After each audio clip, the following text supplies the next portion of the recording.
బీసీలకు 42% రిజర్వేషన్ ఇవ్వకపోతే సెక్రటేరియట్ ని ముట్టడిస్తామని బీసీ జనసభ రాష్ట్ర అధ్యక్షుడు రాజారాం యాదవ్ హెచ్చరించారు. సోమాజిగూడ ప్రెస్ క్లబ్ లో వివిధ ప్రజా సంఘాలు, కుల విద్యార్థి సంఘాల నాయకులతో కలిసి ఆయన ప్రెస్ మీట్ నిర్వహించారు. 6 నెలల్లోనే కులగణన చేపట్టి 42% రిజర్వేషన్లు పెంచుదామని చెప్పిన సీఎం రేవంత్ రెడ్డి మాట మార్చడం బీసీ గొంతు కోయడమేనని ఆరోపించారు. బీసీ కులాలకు రాజ్యాంగం కల్పించిన హక్కులను ఇంకా ఎంతకాలం కాలరాస్తారని ఆయన ప్రశ్నించారు.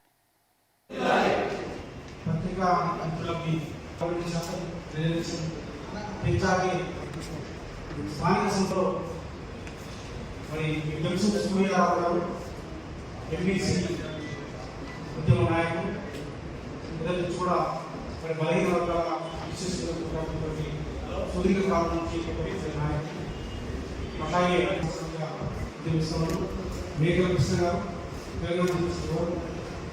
అలాగే సంతోష్ గారు మా భూమి విద్యార్థి నాయకుడు లింగం గారు మరి మధు యాదవ నాయకుడు మధు మళ్ళీ అలాగే నిరుద్యోగ విద్యార్థులు మీద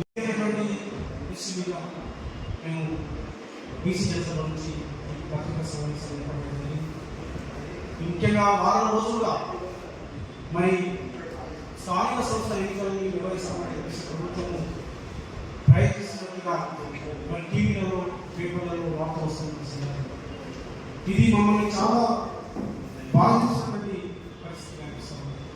ఇక్కడ జూన్ జూలైలో దీనికి సంబంధించిన ప్రక్రియ కంప్లీట్ చేసి విధి విధానాలు రూపొందించి రిజర్వేషన్లు కూడా నిర్ణయించి వెంటనే ఆగస్టులో ఎన్నికలు నిర్వహిస్తామని చెప్పేసి రేవంత్ రెడ్డి గారు మాట్లాడుతున్నట్టుగా ముఖ్యమంత్రి మాట్లాడుతున్నట్టుగా వాళ్ళ గతంలో లోక్సభ ఎన్నికల సందర్భంలోనే మరి భువనగిరి వెళ్ళి రాజగోపాల్ గారి దగ్గర కూడా లోక్సభ ఎన్నికలు కాగానే స్థానిక సంస్థ ఎన్నికలకు ప్రభుత్వం చెప్పేసి సూచన చెప్పడం జరిగింది. బాధాకరం ఏంటంటే వారు BC declaration Kamareddy BC declaration ఇవ్వడం జరిగింది. ఇది కాంగ్రెస్ పార్టీ మేనిఫెస్టో మొన్న ఎన్నికలు జరిగే ముందు అసెంబ్లీ ఎన్నికల సందర్భంలో కాంగ్రెస్ పార్టీ మేనిఫెస్టో దాంట్లో అనేక అంశాలు ఈ మేనిఫెస్టో పెట్టడం జరిగింది. రైతాంగం సంబంధించి, వ్యవసాయం సంబంధించి, యువతకు సంబంధించి, మహిళలకు సంబంధించి, దళితులకు సంబంధించి అట్లాగే Kamareddy BC declaration Congress party కామారెడ్డిలో రేవంత్ రెడ్డి పోటీ చేసిన కామారెడ్డిలో ఆ ప్రాంతంలో మరి కామారెడ్డి డిక్లరేషన్ వారు ప్రత్యేకంగా కర్ణాటక ముఖ్యమంత్రి సిద్ధరామయ్య గారు తీసుకొచ్చారు. ఎందుకంటే రేవంత్ రెడ్డి గారు చెప్తే బీసీ సమాజం నమ్మదు కాబట్టి మరి సిద్ధరామయ్య గారిని తీసుకొచ్చి సిద్ధరామయ్య గారికి బలహీన వర్గాల సాధికారం కోసం చరిత్ర ఉన్నది. వారు సోషలిస్ట్ నాయకులు, బలహీన వర్గాల నాయకులు, ముఖ్యంగా బీసీ కర్ణాటక ప్రాంతంలో కొట్లాడి ముఖ్యమంత్రి వారిని తీసుకొచ్చి వారి చేత ఈ కాంగ్రెస్ రేవంత్ రెడ్డి గారు జరిగింది. వారు బీసీసీ అధ్యక్షుడు హోదా ఈ డిక్లరేషన్ లో ప్రధానంగా 3 అంశాలు చెప్పడం జరిగింది. రిజర్వేషన్, నిధులు, సంక్షేమం. ఈ కాంగ్రెస్ బీసీ డిక్లరేషన్ వల్ల రిజర్వేషన్ మొదటి అంశంగా చెప్తున్నారు.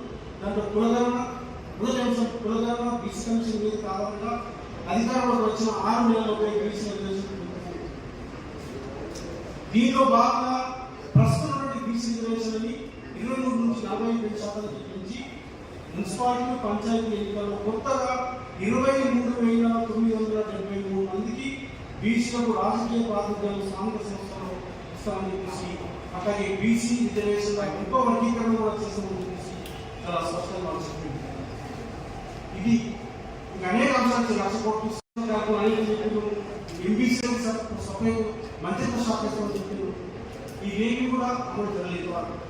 బీసీ మేము రేవంత్ రెడ్డి మీకు చెప్తాము, మీరు ఏదైతే భగవద్గీత లాగా, పురాణం లాగా, మీరు ఉపనిషత్తులాగా ఏదైతే మీరు చెప్తున్నారో, మీరు బైబిల్ లాగా చెప్తున్నారో, మీరు మాకు ఇదే బైబిల్, మాకు ఇదే భగవద్గీత, మాకు ఇదే పురాణం అని చెప్పేసి మీరు చెప్తున్నారో, మీరు ఈ బీసీ డిక్లరేషన్ ఇంతవరకు ఏ హామీ నిర్వహించలేదు. 1,00,000 కోట్లు అన్నారు, ఏమి చేయలేదు. మన నేను 1,00,000 కోట్లు మాకు ఇచ్చింది. ఎంబీసీ మంత్రిత్వ శాఖ ఇంతవరకు ఏర్పాటు చేయలేదు. అట్లాగే మీరు మొదటి అవసరం రిజర్వేషన్ వచ్చే కార్యక్రమానికి మీరు 42% ఇచ్చి 23,973 మందికి